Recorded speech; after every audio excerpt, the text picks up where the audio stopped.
When the waiter at the gala called me Madam and said my husband was waiting, I was confused. I didn't even have a husband. But then I saw him, Alexander Knight, the billionaire whose name shook the business world. He smiled, walked straight to me, and slipped his arm around my waist as if I truly belonged to him. My wife, he introduced me proudly to everyone. My heart raced, but I played along. At first, I thought it was some harmless misunderstanding. But later that night, when I asked him why, his answer was cold and calculating. Because it serves my interests. People will think twice before approaching me now. You're convenient. That word, convenient, burned into my mind. He had used me like a pawn, without apology. I expected it to end the next day. But instead, reporters camped outside my door, flashing cameras, shouting questions about the billionaire's secret wife.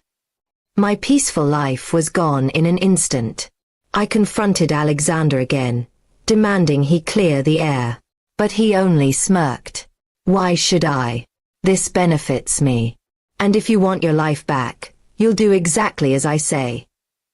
That was the moment I swore revenge. He thought I was powerless, just an ordinary woman who would bend under his influence. But he had underestimated me. If he wanted to use me for his game, then I would turn his game against him. I began by playing the perfect role. At events, I smiled by his side. I let him call me my wife in front of partners, politicians, and investors. I pretended to adore him, to depend on him, while secretly learning everything I could about his business, his enemies, and his weaknesses. The more time I spent with him, the more he trusted me. He started sharing details he shouldn't have, contracts, meetings, even personal grudges. His arrogance blinded him. He believed no one could outsmart Alexander Knight.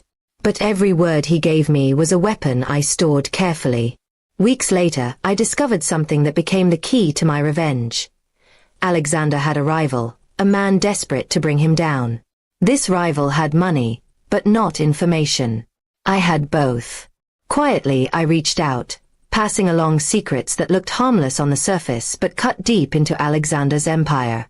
As his wife, I was untouchable. No one suspected me. Investors began withdrawing. Deals collapsed. His reputation started to crack. I watched him grow restless, angry, confused as everything slipped from his control. And all the while, I stood by his side, smiling sweetly like the loyal woman the world thought I was. Then came the night of the Grand Business Summit. He proudly introduced me again as his wife, unaware that the very people in the room already doubted his power because of the information I had leaked. As he boasted about his success, I excused myself, walked to the podium, and took the microphone. "Ladies and gentlemen," I said, my voice steady though my heart pounded, "you've all been told I am Alexander Knight's wife. But the truth is, I am nothing to him. Just a stranger he used for his image. And tonight, I want you to know that the empire he built on lies is falling." Gasps filled the room.